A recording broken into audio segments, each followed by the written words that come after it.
ہمارے پڑوسی ملک میں انڈیا میں 1985 میں رائٹ ٹو انفارمیشن لا آیا. وہ 1985 میں بھی ایک کورٹ کے آرڈر کے ذریعے وہ لا انٹروڈیوس کروایا گیا, لیکن وہ جو کورٹ آرڈر تھا وہ انٹیکٹ رہا. لیکن ہم نے دیکھا کہ ریسنٹ ایئرز میں تقریباً آج سے 20 سال پہلے انڈیا میں ایک فارمل ایک مہم چلی رائٹ ٹو انفارمیشن لاز کے حوالے سے, لیکن وہ مہم زیادہ دیر قائم نہیں رہی.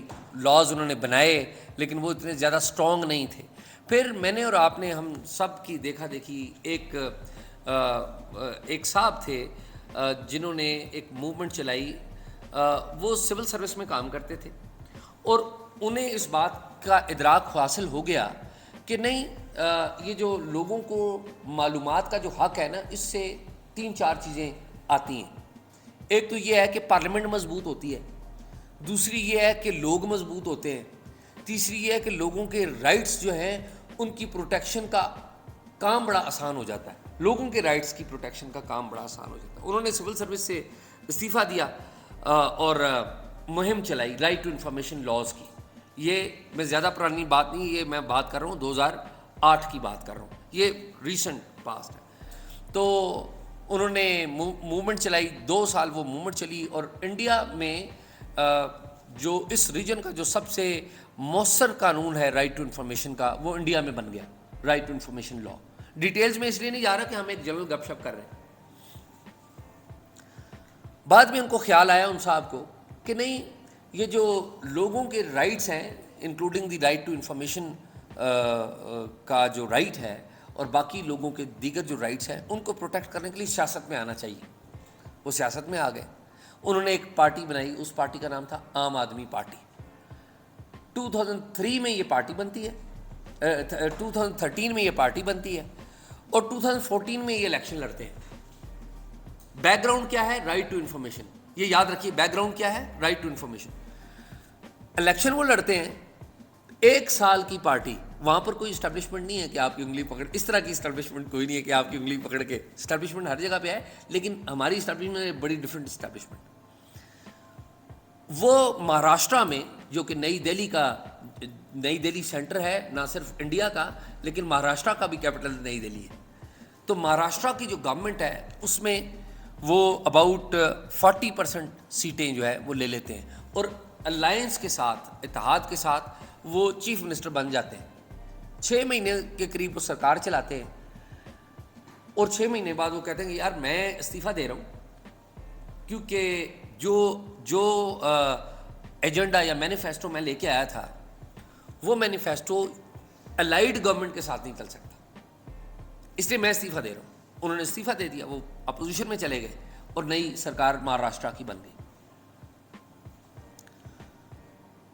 1 سال کے بعد نئے الیکشن ہوتے ہیں, تو وہی عام آدمی پارٹی اسی جگہ سے 70% سیٹیں لیتی ہے, اور وہ دوبارہ 70% کی اکثریت, تقریباً 2/3 اکثریت بن جاتی ہے.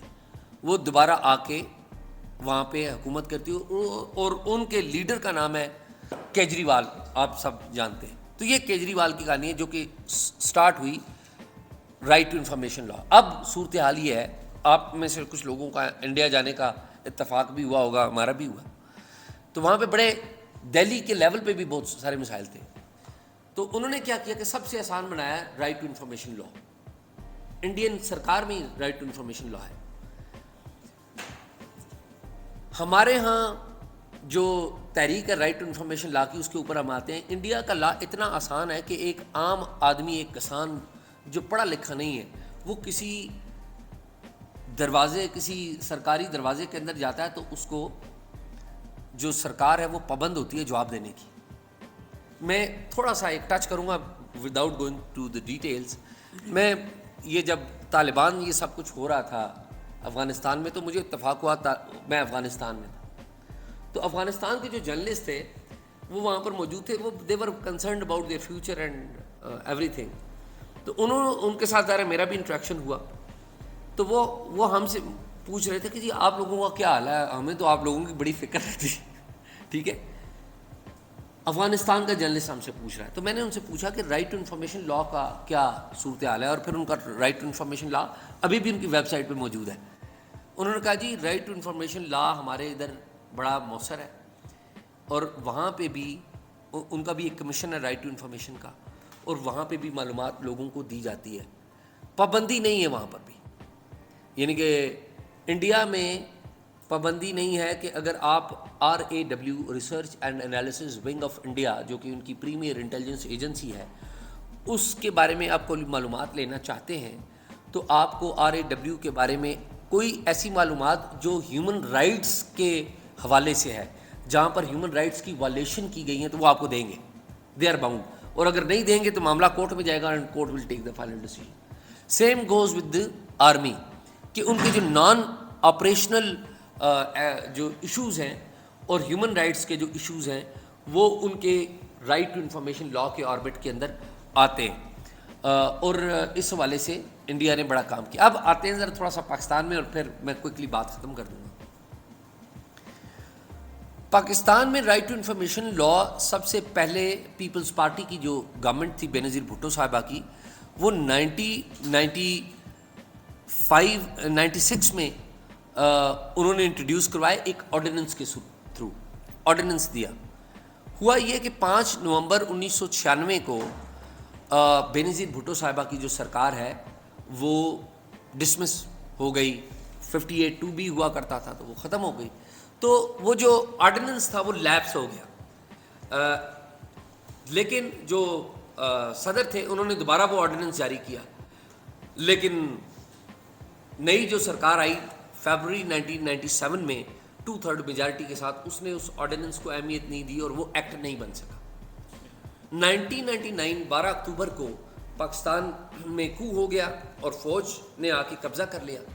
تو پاکستان کے اوپر سینکشنز لگ گئیں مختلف قسم, ڈیموکریسی کے حوالے سے بھی سینکشنز لگ گئیں. اور 1 سال پہلے اگر آپ کو یاد ہو تو مئی کے مہینے میں 28 مئی کو 1998 کو پاکستان نے نیوکلیئر ایکسپیریمنٹ بھی کیا تھا, تجربہ بھی کیا تھا. تو وہ سینکشنز پاکستان کے اوپر ڈبل سینکشنز تھی کہ نیوکلیئر ٹیسٹ کرنے کی وجہ سے بھی ہم پر سینکشنز لگ گئیں, اور 12 اکتوبر 1999 کو فوجی جو حکومت آ گئی. تو پوری دنیا میں سویلائزڈ طریقہ کار تو سرکار فوج کا نہیں ہوتا, تو اس لیے وہ امریکہ نے بھی ہم پر پابندیاں لگا دی اور دوسرے ملکوں نے بھی پابندیاں لگا دی.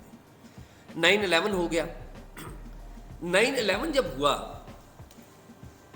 تو امریکہ کو ایک دفعہ پھر ہماری ضرورت پڑ گئی. امریکہ کو ہماری ضرورت پڑ گئی اور پاکستان اس وقت ڈیفالٹ کے دھانے پہ تھا. بالکل ابھی جو کہتے ہیں نا کہ ڈیفالٹ ہونے جا رہا تھا پاکستان, ابھی کہا جاتا ہے ڈیفالٹ ہونے جا رہا ہے. ایگزیکٹلی یہی والی صورتحال تھی کہ ڈیفالٹ کی سچویشن تھی پاکستان کے اوپر. لیکن 9/11 کے دھماکوں نے ہمیں ایک قسم کی آکسیجن دے دی سرکار کے طور پہ. امریکہ ہم سے دوبارہ ٹرمز میں آیا, اور ہم نے جو اپنی امریکہ نے تو پہلے اپنی ڈیمانڈ لسٹ منوا لی نا. ایک وہ کہتے ہیں نا کہ رچرڈ آرمٹیج کے ایک ٹیلی فون کال کے اوپر کہ امریکہ نے اپنی جو ڈیمانڈ لسٹ ہے وہ منوا لی. اور اس بات کا اظہار جنرل مشرف صاحب نے اپنی کتاب ان دا لائن آف فائر میں بھی لکھا ہے کہ رچرڈ آرمٹیج نے ایک ٹیلی فون کر کے کہا تھا نہیں تو ہم آپ کو پتھر کے دور میں بھیج دیں گے. تو جب پاکستان کی ڈیمانڈ لسٹ آئی تو ہمارا اکانومی ہمیشہ ہی مسئلہ رہا ہے, کیونکہ ہم ہمیشہ مانگ کے کھانے کے عادی ہیں, کام کر کے کھانے کے تو عادی نہیں ہے. سوری ٹو سے ہمارا ٹیکس سسٹم ٹھیک نہیں ہے, ہماری انڈسٹریز بڑی کمزور ہیں, ہمارے ہاں انویسٹمنٹ نہیں ہے, ہمارے ہاں بزنس کو زیادہ اہمیت نہیں دی جاتی. تو جو ہماری جو ڈیمانڈ لسٹ آئی تو وہ ڈیمانڈ لسٹ تھی IMF اور ایشین ڈیولپمنٹ بینک کے حوالے سے. تو ایشین ڈیولپمنٹ بینک اور IMF نے پاکستان کا جو ٹریک ریکارڈ تھا پیسوں کے حوالے سے اس کو دیکھتے ہوئے ہمیں 11 پوائنٹ کی ایک اپنی پابندیاں بتائی کہ اگر آپ یہ 11 پوائنٹ کریں گے تو ہم آپ کو تب آپ کے قرضے ری شیڈیول کریں گے, تب ہم آپ کو پیسے جاری کریں گے. اور یہ بات بڑی اہم ہے, یہ آپ سب لوگوں کے لیے, سب دوستوں کے لیے بات بڑی اہم ہے کہ ان 11 پوائنٹس میں جو 2 پوائنٹ ہیں وہ سب سے اہم ہے. ایک انہوں نے کہا کہ right to information law introduce کروائیں اپنے ملک کے اندر, فارمل. اور دوسرا انہوں نے کہا کہ آپ اپنے ملک کے اندر جو میڈیا ہے نا اس کو آزاد کریں, اور جو پرائیویٹ میڈیا ہے, یہ جو پرائیویٹ ٹیلی ویژنز ہیں, ان کو بھی الاؤ کریں کہ وہ آپریشن کر سکیں. اور یہ وہی وجہ بنی کہ جس کی وجہ سے پیمرا کا آرڈیننس اور رائٹ ٹو انفارمیشن آرڈیننس, آپ تاریخ نکال کر دیکھ لیں, یہ اکتوبر دسمبر 2002 میں پہلی دفعہ پاکستان میں آئے ہیں. ٹائم لائن ذرا دیکھیے, ٹھیک ہے, اکتوبر دسمبر 2002 9/11 ہو چکا ہے, ہمارے ان سے مذاکرات ہو چکے ہیں. اور اس کے ساتھ ایک اور واقعہ بھی آیا, وہ یہ ہوا کہ انہی دنوں جنرل مشرف صاحب انڈیا گئے تھے, آگرہ میں, آپ کو یاد ہے. اور مشرف صاحب جب آگرہ میں گئے تھے تو ان کا ایک میڈیا انٹریکشن ہوا تھا, اور میڈیا انٹریکشن جب ان کا ہوا تو اس میں تو انڈین جرنلسٹ نے اور انڈین میڈیا نے پاکستان, جب مشرف صاحب آگرہ چھوڑ کے آ گئے تو پاکستان کی بڑی بیشنگ کی تھی.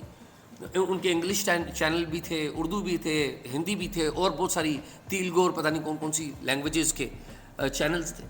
تو انہوں نے بڑی بیشنگ کی تھی. تو کوئنسائڈ کیا ہوا کہ جب سرکار نے, انتظامیہ نے, فائننس منسٹری والوں نے ان کو بتایا کہ جی ان کی بہت ساری ڈیمانڈز ہیں, تو ایک ڈیمانڈ ان کی جو ہے نا وہ رائٹ ٹو انفارمیشن لا اور ایک پرائیویٹ میڈیا کی بھی ہے. تو مشرف صاحب کے ذہن میں ایک بیک آف مائنڈ وہ بھی تھا, انہوں نے کہا نہیں ٹھیک ہے پرائیویٹ میڈیا کو بھی آن کریں. تو بہت سارے لوگ ہمارے جو پولیٹیشنز بھی ہیں, اکثر آپ لوگ گفتگو کرتے ہیں پارلیمنٹ کے اندر, اور یہ بڑا شکریہ ادا کرتے ہیں کہ مشرف صاحب کا بہت شکریہ کہ مشرف صاحب نے نا اس ملک میں ٹی وی چینل جو ہیں وہ ان کو یا میڈیا کو آزادی دی. گو کہ آزادی نہیں ہے, وہ ایک الگ ایشو. تو یہ یاد رکھیے کہ مشرف صاحب نے آزادی نہیں دی, سوری ٹو سے, ہمت کر کے IMF اور ایشین ڈیولپمنٹ بینک کا نام لے لیجیے, نہیں تو خاموش رہیے, کیونکہ آپ کی پولیٹیکل کاسٹ آپ کو دینی پڑے گی. کوئکلی آگے کے حالات کے اوپر میں جو آتا ہوں اور اس کو میں ختم کرتا ہوں, کیونکہ میرے باقی دو ساتھیوں نے بھی بات کرنی ہے اور آپ سے زیادہ انٹریکشن کریں گے. 2002 کا جو لا تھا وہ لا تو تھا لیکن اتنا زیادہ اسٹرانگ لا نہیں تھا. ہم نے دیکھا کہ جب 2008 کے الیکشنز ہوئے تو مرکز میں مرکز میں پیپلز پارٹی کی گورنمنٹ تھی, KP میں ANP کی سرکار تھی, اور یہاں پر پنجاب میں پنجاب کی حکومت تھی, نون لیگ. سندھ میں پیپلز پارٹی. 2013 میں اور 2008 آنورڈ یہ جو رائٹ ٹو انفارمیشن کی جو ڈیمانڈ ہے سول سوسائٹی آرگنائزیشنز نے, جس طرح شعور ہے اس طرح کی اور سول سوسائٹی آرگنائزیشنز ہیں, CPDI ہے, فافن والوں نے بھی یہ باتیں کی تھیں اپنی اینول رپورٹس میں, اور جو human rights commission of Pakistan ہے, جو پاکستان میں ہیومن رائٹس کا سب سے بڑا اگر پلیٹ فارم کہیں تو وہی ہے نیشنل لیول پہ, انٹرنیشنل لیول پہ, انہوں نے بھی اپنی اینول رپورٹس میں اس بات کا اظہار کیا تھا کہ ہیومن رائٹس جو رائٹ ٹو انفارمیشن لا ہے وہ بڑا کمزور ہے. 2013 میں PTI کی گورنمنٹ آ گئی KP میں, اور اس بات کا کریڈٹ PTI کو دیں, اور بہت ضروری دینا بنتا ہے کہ PTI نے انیشلی بہت اچھا قانون جو ہے رائٹ ٹو انفارمیشن لا کا وہ KP میں انٹروڈیوس کروایا, KP میں. لیکن اس سے پہلے پیپلز پارٹی نے ایک بہت بڑا کام کیا تھا. پیپلز پارٹی نے کام یہ کیا تھا جس کا کریڈٹ شورلی آپ پیپلز پارٹی کو دینا بنتا ہے. جی آ گئے آپ کریڈٹ لینے آ گئے. اچھا جی, وہ اس کا جو کریڈٹ تھا وہ پیپلز پارٹی کا, PTI کو کریڈٹ دینے سے پہلے پیپلز پارٹی کو کریڈٹ دینا اس لیے بہت زیادہ بنتا ہے کہ پیپلز پارٹی نے کانسٹیٹیوشن میں ایک شک انٹروڈیوس کروائی, اس کو کہتے ہیں 19A. بیرسٹر صاحب نے آپ کو جو بیرسٹر صاحب کے ساتھ آپ کا سیشن تھا اس میں انہوں نے جہاں تک میری معلومات ہے آپ کو آرٹیکل 19 اور آرٹیکل 19A کے بارے میں بیک گراؤنڈ بتایا ہوا ہے. میں اس کی ڈیٹیل میں نہیں جاتا ہوں. بیرسٹر صاحب میں اگر غلط کہہ رہا ہوں تو مجھے بتا, تذکرہ کیا, میں وہی کہہ رہا ہوں اس لیے میں اس کی. تو جو پیپلز پارٹی کو کریڈٹ اس بات کا تھا کہ 2008 کی جب سرکار ان کی آئی تو انہوں نے 19A کی انسرشن ایک کانسٹیٹیوشنل امینڈمنٹ کے تھرو کی. 19A کی انسرشن جب کانسٹیٹیوشنل امینڈمنٹ کے تھرو کی تو اس میں کیا لکھا تھا, آپ کانسٹیٹیوشن اگر آپ گوگل نکال کے بھی دیکھ لیں، آپ کے یہاں پہ اس میں RTI کا نہیں ہے، کوئی پمفلٹ نہیں ہے، اس میں لکھا ہوا ہے کہ ہر ایک شخص کو معلومات حاصل کرنے کی بھی آزادی ہوگی. یعنی کہ آرٹیکل 19A تو کہتا ہے نا کہ میڈیا کو مکمل آزادی ہوگی، ہر فرد کو اظہار رائے کی آزادی ہوگی، اور اس میں پھر پابندیاں بھی ہم نے لگا دیں. وہ میرے خیال میں ہم نے ذکر کیا ہوگا کہ فوج، عدلیہ اور اسلام کی گلوری کے خلاف کوئی باتیں نہیں، ذکر نہیں، یہ نہیں کیا. اچھا وہ بھی میں ذکر کروں. دیکھیں 1973 میں جو کانسٹیٹیوشن بنا اس کی اوریجنل صورتحال تو وقت کے ساتھ ساتھ تبدیل ہوتی رہی. یہ میں جمپ کر رہا ہوں 19 پہ، پھر واپس 19A پہ آتا ہوں کیونکہ یہ دونوں بڑی چیزیں اہم ہیں. تو آرٹیکل 19 کیا کہتا ہے؟ اگر آپ آرٹیکل 19 نکال کے پڑھیں تو آرٹیکل 19 کہتا ہے کہ ہر فرد کو، میڈیا نہیں لکھا ہوا وہاں پہ لفظ، یہ یاد رکھیے، میڈیا نہیں لکھا ہوا، ہر فرد کو اس بات کی آزادی ہوگی کہ وہ اپنا اظہار کر سکے، اظہار رائے کی آزادی ہوگی ہر فرد کو. پھر یہاں پر آ کے بات ختم نہیں ہو گئی. انہوں نے کہا but nobody can speak on, criticize on military, glory of Islam and judiciary. 3 پابندیاں بھی لگا دی. 3 پابندیاں آرٹیکل 19 نے یہاں پر لگا دی کہ جی ان تینوں کے اوپر آپ بات نہیں کریں گے. پارلیمنٹیرینز اور میڈیا ان 3 چیزوں کے اوپر امیون ہے. ایک کے اوپر تو بات نہیں کریں، آپ کو گولی مار دیں گے ہم سب کو. یعنی کہ گلوری آف اسلام پہ بات کی تو کھڑے ہوگا، وہ کسی کو مار دے گا، تو اس کے اوپر تو نہیں میں کہتا ہوں. لیکن ملٹری اور جوڈیشری کے اوپر آپ کو امیونٹی حاصل ہے کہ آپ پارلیمنٹ کے اندر جو گفتگو کرتے ہیں، عدلیہ کے خلاف بھی ہو، فوج کے خلاف بھی ہو، تو آپ کو کوئی قانون نہیں پکڑ سکتا. آئین میں پابندی ہے، لیکن آپ کو کیوں نہیں کوئی پکڑ سکتا قانون کے تحت؟ کیونکہ آپ نے پارلیمنٹ کے اندر کھڑے ہو کے بات کی ہے. لیکن وہی تقریر اگر آپ جا کے جلسے میں کریں گے تو پھر آپ یہ کوگنیزبل لا ہے، آپ کو گرفتار ہو سکتے ہیں. لیکن جی جاوید ہاشمی صاحب نہیں، وہ پارلیمنٹ کے اندر تھی، لیکن پارلیمنٹ کی کیفیٹیریا میں تھی، پارلیمنٹ کے کیفیٹیریا میں تھی، فلور پہ نہیں تھی. اچھا، لیکن آپ کو اس بات کی امیونٹی حاصل ہے کہ آپ پارلیمنٹ کے اندر تنقید بھی کرتے ہیں، فوج کے اوپر بھی، عدلیہ کے اوپر بھی، ٹھیک ہے. میڈیا کو اس بات کی امیونٹی حاصل ہے. اب ہم تو آپ نہیں ہیں، لیکن ہمیں کیوں امیونٹی حاصل ہے کہ ہم 2 مئی، میں اگزامپل دیتا جاتا ہوں تاکہ آپ کو یاد تازہ ہوتی رہے، کہ ہم نے 2 مئی 2011 آیا، ہم نے فوج، یہ کیا کر رہے تھے، ہماری فوج کیا کر رہی تھی؟ وہ امریکی آئے اور آ کے انہوں نے آپریشن کر لیا. ہماری فوج کی کیپیسٹی نہیں ہے، ہماری انٹیلیجنس کام نہیں کر سکتی. یہ کہتے رہے نا، ٹیلی ویژن پہ آپ دیکھتے بھی رہے، اخبار میں پڑھتے بھی رہے. اس کی وجہ ہے یہ کہ ہم جو لوگ ہیں، we work for the people, so do you. ہم لوگوں کے لیے کام کرتے ہیں، ریاست کے لیے کام نہیں کرتے. یہ فرق یاد رکھیے، ریاست اور لوگوں میں فرق ہے. ریاست کے اندر ایک کمپوننٹ ہے، آپ کو فیڈرلزم میں میرے خیال میں بتایا ہوگا کہ ریاست کیا ہے، کہ علاقہ، سوورینٹی، گورنمنٹ، پیپل، یہی ہے نا. تو ہم اس میں پیپل کے لیے کام کرتے ہیں. جو سول سرونٹ ہے اس میں وہ پوری ریاست کے لیے کام کرتا ہے. فوج پوری ریاست کے لیے کام کرتی ہے کہ جی ہم نے باؤنڈری کو سیو کرنا ہے.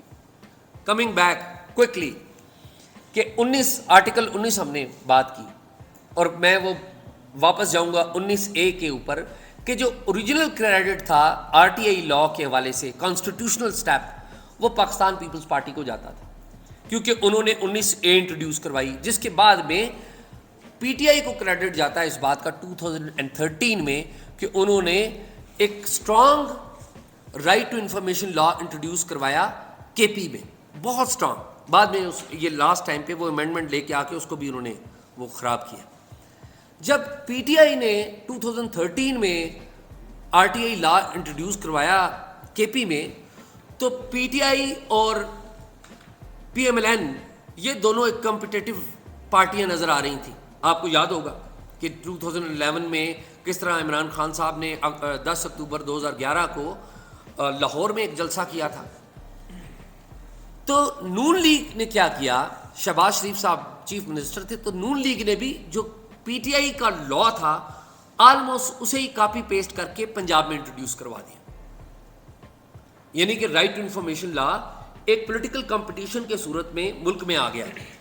Peoples Party, P T I, P M L N, 3 mainstream parties جو ہیں آ گئی اس میں. اب صورتحال یہ ہے, جو کیمپین شروع ہوئی تھی 1766 میں سویڈن کے اندر کہ لوگوں کو اس بات کا حق ہے کہ وہ سرکار کو جانیں اور سرکار کی جو معلومات ہیں ڈیسیشنز کے حوالے سے, پالیسیز کے حوالے سے وہ جانیں, کیونکہ لوگ اپنے جو ٹیکس دیتے ہیں اس کی وجہ سے سرکار چلتی ہے, سرکاری مشینری چلتی ہے, پولیس چلتی ہے, انتظامیہ چلتی ہے, فوج چلتی ہے, تو لوگوں کو رائٹ ہے. اب وہ رائٹ یہاں تک آپ پہنچا ہے اور 2017 میں ایک ایکٹ انٹروڈیوس کروایا گیا. وہ مسلم لیگ نون نے اگین ایکٹ وہ انٹروڈیوس کروایا, وہ تھا right to access to information act 2017, اور اس پر عمل درآمد جو ہے وہ پی ٹی آئی کے دور میں ہوا. ان اے سینس کہ ایک کمیشن بننا تھا, وہ انہوں نے بنایا. تو آج بھی جو 2 چیزیں ہمارے پارلیمنٹیرینز اکثر مس کرتے ہیں, ایک مس یہ کرتے ہیں کہ کریڈٹ کھڑے ہو کے دیتے ہیں کہ جی جنرل مشرف صاحب کو بڑا کریڈٹ ہے کہ انہوں نے پاکستان میں جو فری میڈیا یا ٹیلی ویژن میڈیا جو ہے وہ انٹروڈیوس کروایا, اور اس کی میں نے بیک گراؤنڈ بتائی کہ وہ مشرف صاحب نے نہیں کروایا. شکریہ to I M F and Asian development bank جنہوں نے ہم پر وہ 11 پابندیاں لگائی تھیں جن پر ہم نے عمل درآمد کرنا تھا, نہ کرتے تو ہمیں قرضہ 2002 میں نہ ملتا.